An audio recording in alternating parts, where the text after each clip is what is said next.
It all started with a restless feeling, the kind that creeps in quietly at night and refuses to leave until you do something drastic. I had been scrolling through real estate listings on a rainy Tuesday evening, sipping lukewarm coffee, when I stumbled across a property that seemed to call my name. It was a mountain house, abandoned for decades, hidden deep within a forest that seemed untouched by time. The photos were grainy, and the description was sparse. Mountain retreat, needs love, sold as is. Most people would have scrolled past it, dismissing the peeling paint and the overgrown driveway, but something about the place intrigued me. It was as if the house itself was whispering secrets, promising adventure, solitude, and a chance to start over. The thought of owning a piece of forgotten history, a place where I could escape the chaos of daily life, lit a spark in me I hadn't felt in years. I booked a visit immediately. Driving up the winding mountain road, the cityscape melted away behind me, replaced by dense pine forests and the occasional deer grazing near the roadside. The higher I climbed, the quieter it became. Even the wind seemed to hold its breath in reverence for the mountain.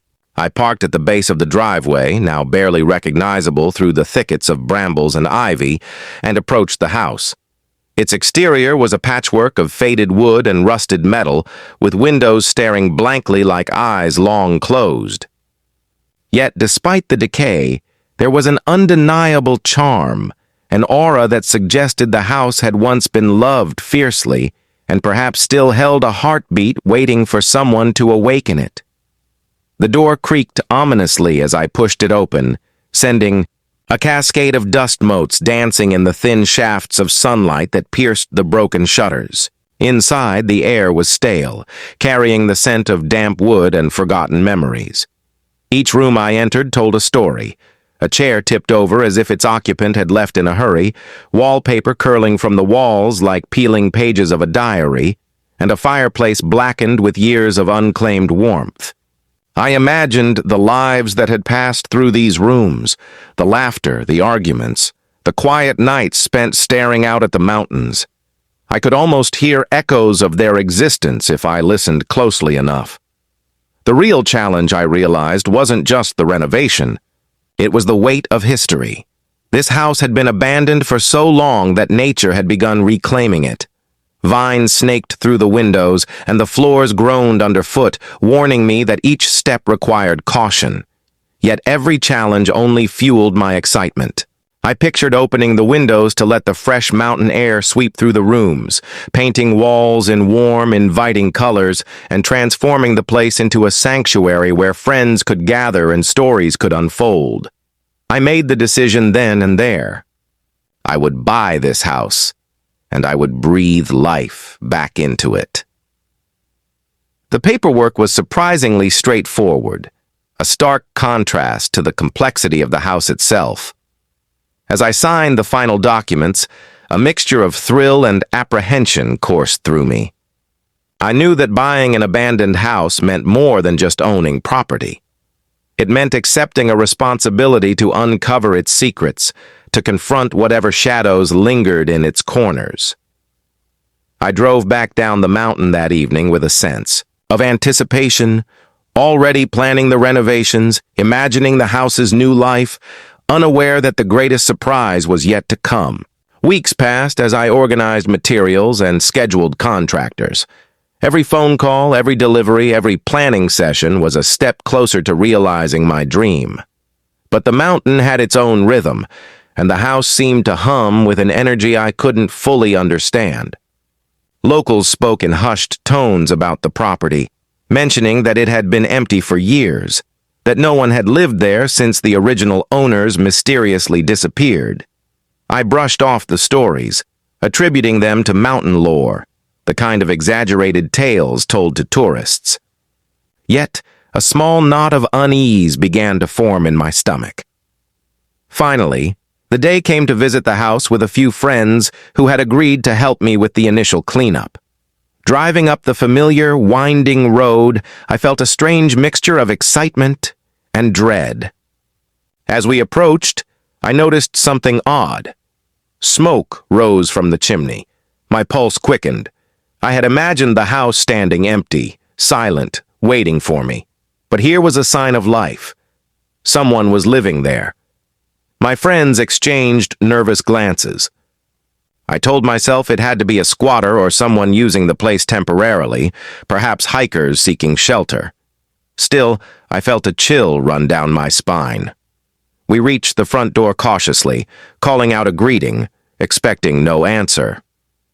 The door creaked open before we even reached it, revealing a family inside. Karen, a woman in her early 40s with sharp eyes and a commanding presence, stepped forward. Behind her, 2 children peered around corners, wide-eyed, while a man I assumed was her husband remained partially hidden in the kitchen doorway. The air was thick with tension. I explained that I had purchased the house and that it was now mine, expecting confusion or resistance, but instead, I was met with a calm defiance that unsettled me.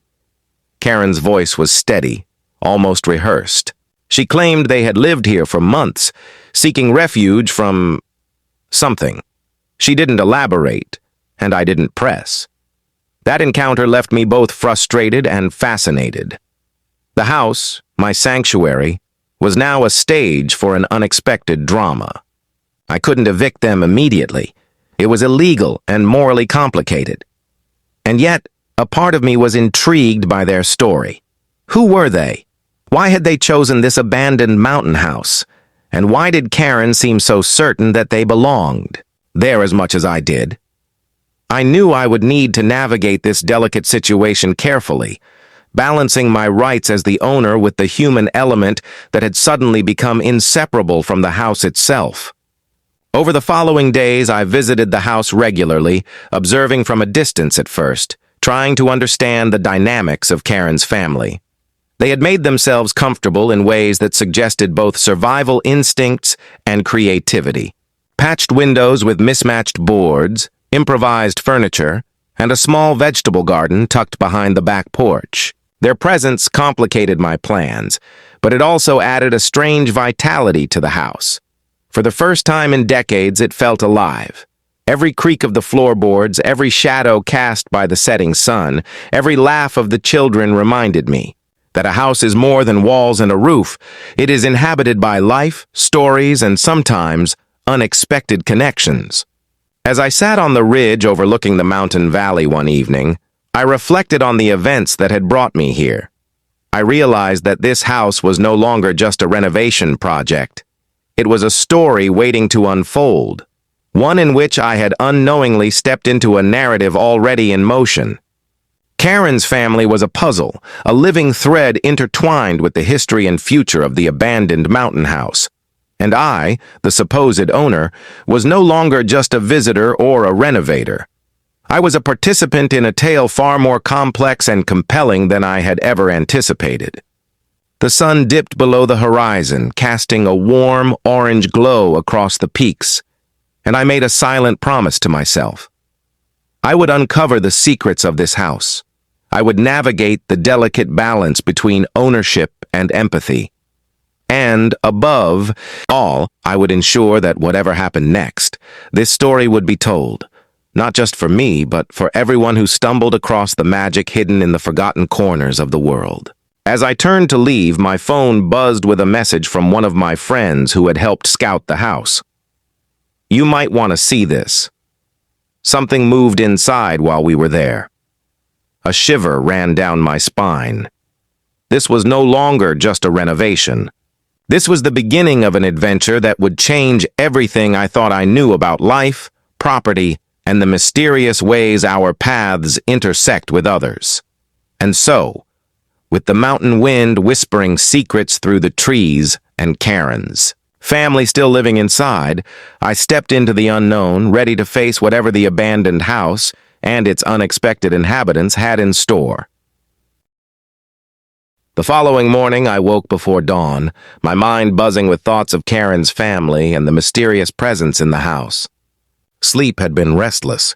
Every creak of the floorboards, every gust of wind through the broken windows had felt amplified, as if the house itself were alert to my every move. I knew I needed to act cautiously. This was no longer simply a renovation project. It was a delicate negotiation with people who had staked a claim, however tenuous, to my mountain house. My curiosity warred with my sense of ownership. I wanted to confront them, to assert my rights. But something deeper held me back, a need to understand, to uncover why they were here, and what secrets they carried with them. I arrived at the house just as the first rays of sunlight pierced the dense forest, scattering golden beams across the overgrown driveway. The air was crisp, scented with pine and the faint smoke from their chimney. From a distance, I could see Karen tending to her garden, her children running through the mist as if playing tag with the shadows. There was a surreal quality to the scene, almost as if the house had become a microcosm of a hidden world, untouched by the chaos of the outside. I took a deep breath and walked up the driveway, my footsteps quiet but purposeful. Karen noticed me immediately, her eyes narrowing slightly, measuring my intentions. "Good morning," I said cautiously, keeping my tone light. She nodded, acknowledging my presence without a word of complaint.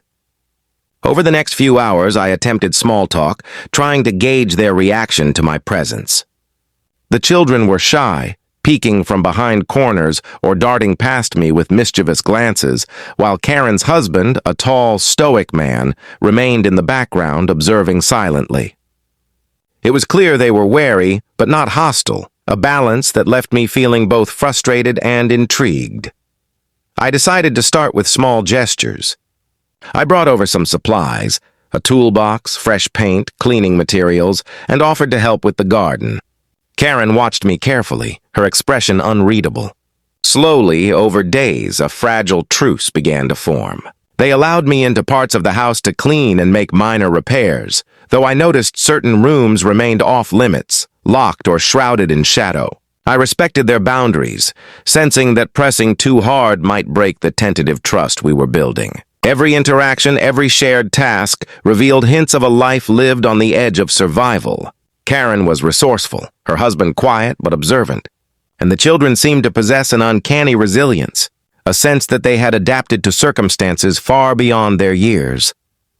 One evening, while repairing a section of the roof that had begun to sag under years of neglect, I overheard a conversation between Karen and her husband that made my blood run cold. Their voices were low, urgent, but unmistakably tense. Words like moving, discovery, and danger slipped through the cracks of the shingles, carried by the wind to my ears. I froze, unsure if I should confront them or retreat. Instead, I climbed down carefully, pretending to be engrossed in my work while my mind raced. What had brought this family here? What secrets were hidden within the walls I thought I knew so well? I realized that uncovering the truth would require patience, cunning, and perhaps a willingness to risk more than just my time and energy. As days turned into weeks, the house began to change, not just because of my renovations, but because of their presence. The rooms, once silent, now echoed with life, laughter, whispered conversations, and the occasional argument that flared and died down just as quickly. Despite the tension, there was a rhythm to our coexistence, a delicate balance that I both respected and challenged. I started documenting my observations, imagining this as a story, a narrative that would one day capture the drama, the mystery, and the unexpected bonds formed under the roof of an abandoned mountain house. Late one night, driven by a mix of curiosity and unease, I ventured into the basement, a place I had avoided until now. The stairs groaned under my weight, and the air grew colder with each step. Shadows danced along the walls, shaped by the weak beam of my flashlight. That's when I found it. A hidden door, partially obscured by debris with old locks that had been forced open long ago. My heart pounded as I pushed it aside, revealing a narrow passageway that led into a small, dimly lit chamber. Dust hung thick in the air and the smell of mildew was overpowering. But what caught my attention most were the walls, covered in photographs, newspaper clippings, and scribbled notes, a chaotic mosaic of memories, warnings, and fragmented stories. I realized that Karen's family had brought something with them, something that connected them to this house in ways I could not yet comprehend.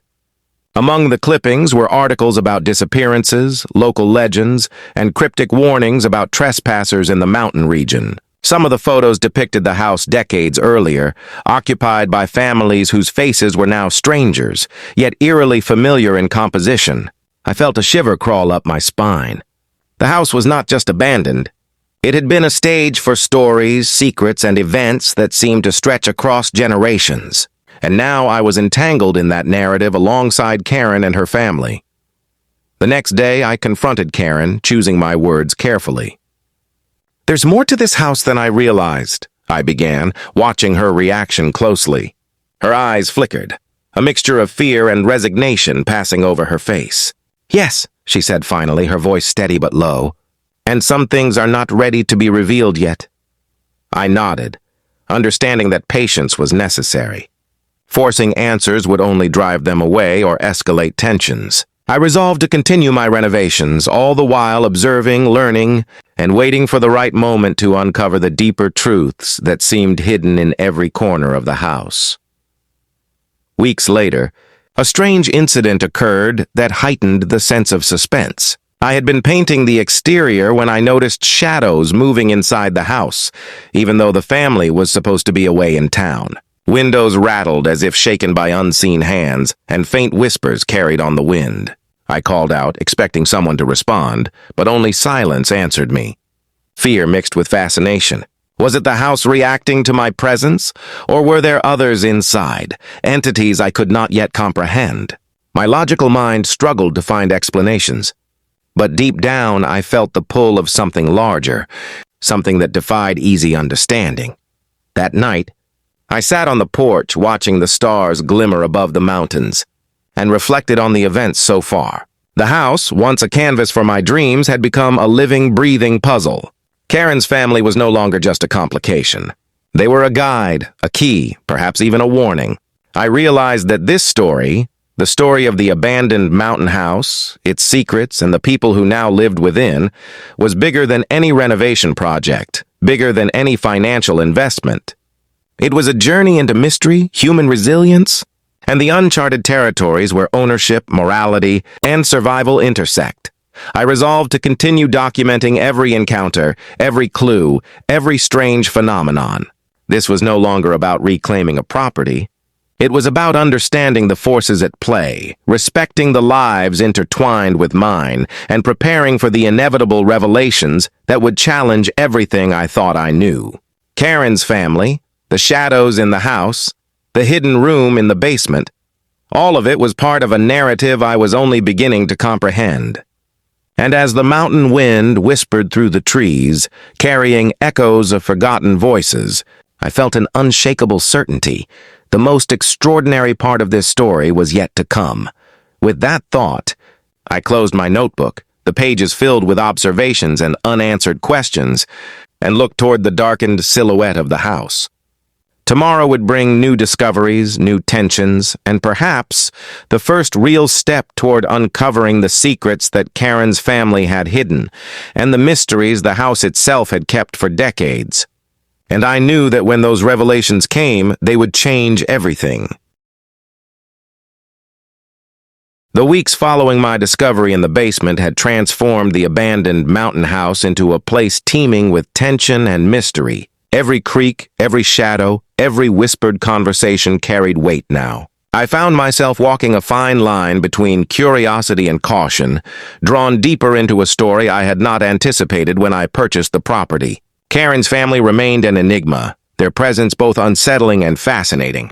But I knew that eventually the truth would come to light, and I needed to be ready for it. One morning, I arrived at the house to find Karen waiting on the porch. Her posture was rigid, her eyes sharper than ever, as if she had made a decision I could not yet comprehend. "We need to talk," she said, her voice calm but firm. I nodded, sensing that the moment I had been dreading and anticipating had arrived. We sat in the sunlight filtering through the pine trees, the forest around us unusually silent, as if holding its breath in expectation. She began to speak, cautiously at first, revealing fragments of a story that had kept her family hidden in this mountain retreat. Karen explained that years ago, They had stumbled upon information about a dangerous local syndicate operating in the valley below. Their lives had been at risk, and the mountain house, abandoned and secluded, had offered them protection. Over time, they had made it their home, carefully avoiding detection, living off the grid, and creating a life that was precarious yet functional. Each detail she revealed only deepened my respect for their resourcefulness and courage, while also intensifying the moral dilemma I faced. Legally, I owned the house, but morally, evicting them now felt unimaginable. I listened, absorbing every word, and began to realize that the house itself had become a vessel for survival, resilience, and hidden stories that transcended ownership. Karen's family had not simply squatted here. They had safeguarded themselves, navigated dangers, and carved out a life in the shadows. I felt a strange connection to them, a sense that our destinies had intertwined in ways that were neither accidental nor entirely understandable. But there was still a question that demanded resolution. What about the hidden room, the photographs, the newspaper clippings I had found in the basement?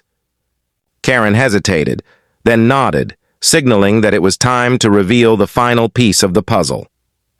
She led me to the basement, her children trailing behind, curious but cautious.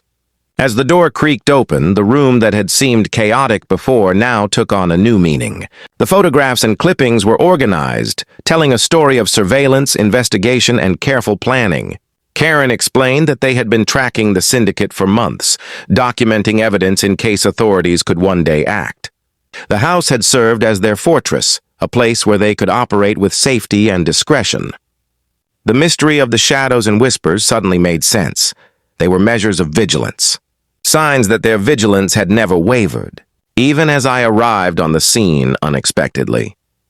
I realized then that this house was no longer just my project. It had become a crucible of courage and strategy, a place where ordinary lives had intersected with extraordinary circumstances. I could feel the weight of responsibility settling on my shoulders. If I acted rashly, I could destroy not only their home, but also the safety they had painstakingly maintained. The choice before me was clear. I could assert my legal rights and risk catastrophe, or I could find a way to coexist, support them, and allow this hidden story to continue safely. Over the next few days, we negotiated a delicate arrangement.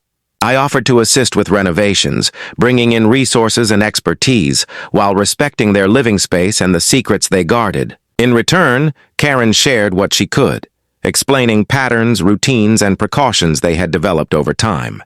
It was an uneasy but functional alliance, one that required constant communication, trust, and patience. As we worked side by side, painting walls, repairing floors, and tending the garden, a strange camaraderie formed. The house, once abandoned and silent, now resonated with life, cooperation, and a shared sense of purpose. Yet the story was not over. One stormy evening, as thunder rolled over the mountains and rain battered the roof, we received an unexpected visitor. A figure appeared at the edge of the property, soaked and wary, seeking refuge. Karen recognized him instantly, and a tense conversation ensued. It became clear that the syndicate we had feared had become aware of the family's location, and danger was approaching once more. My heart raced as I realized that our choices had consequences beyond our control. This was no longer just a renovation project or a moral dilemma. It was a test of courage, strategy, and trust. Together, we devised a plan. Using the resources I had brought for the renovations, tools, temporary barricades, and communication devices, we fortified the house. Karen's family guided me through protocols I had never imagined, demonstrating skill, resourcefulness, and a deep understanding of survival. That night, we faced the unknown together, a bond forged under pressure, as lightning illuminated the peaks and shadows danced across the walls. Every decision mattered, every action carried weight, and every heartbeat reminded me that life, safety, and trust were fragile but worth defending. By dawn, the storm had passed, and the immediate danger had dissipated. The mountain air was crisp, carrying the scent of wet pine and earth. We surveyed the house, now standing resilient against both nature and human threat. Karen's family smiled for the first time in weeks, a mixture of relief and cautious optimism. I felt an immense respect for them, understanding that they had not only survived, but had also taught me invaluable lessons about courage, patience, and empathy. The house, once abandoned and forgotten, was now alive in ways I could never have predicted. In the days that followed, the house transformed fully. Renovations progressed, combining my vision with the family's practical knowledge. Each room reflected a fusion of aesthetic care and survival ingenuity, sturdy locks, functional layouts, and touches of warmth that brought the space to life. Karen's children laughed freely, exploring corners that had once been silent and foreboding. We had created a space where history, safety, and new beginnings coexisted, a place that honored the past while embracing the future. As I sat on the porch one evening, overlooking the valleys and peaks, I reflected on the journey that had brought me here. Purchasing an abandoned mountain house had seemed like a simple dream, but it had led me into a story of mystery, courage, and unexpected kinship. I realized that some of the most extraordinary experiences come from embracing uncertainty, from opening your life to the unknown, and from finding strength in connection with others. Karen's family, once strangers, had become partners in this journey, and the house had become more than a project. It was a testament to resilience, trust, and the power of shared purpose. Finally, I picked up my phone and recorded a short video for my viewers. My voice carried the excitement, suspense, and lessons learned. This house, abandoned for decades, taught me that life's mysteries often come wrapped in challenges we cannot predict. Karen's family and I have faced fear, danger, and uncertainty, but together we've created something incredible. Subscribe to the channel, follow our journey, and witness the transformation of this mountain house into a place of life, hope, and resilience. The story isn't over, and there's so much more to uncover. Join us. And as the sun dipped behind the mountains, casting long shadows that danced across the walls, I felt a sense of fulfillment, adventure, and anticipation. The abandoned mountain house had become a home, a story, and a shared legacy. The secrets had been revealed, the dangers faced, and the mysteries transformed into lessons of courage, empathy, and collaboration. In the quiet of the mountains, with Karen's family beside me and the house alive around us, I understood that some stories choose you, some houses choose their keepers, and some adventures are worth every unexpected turn.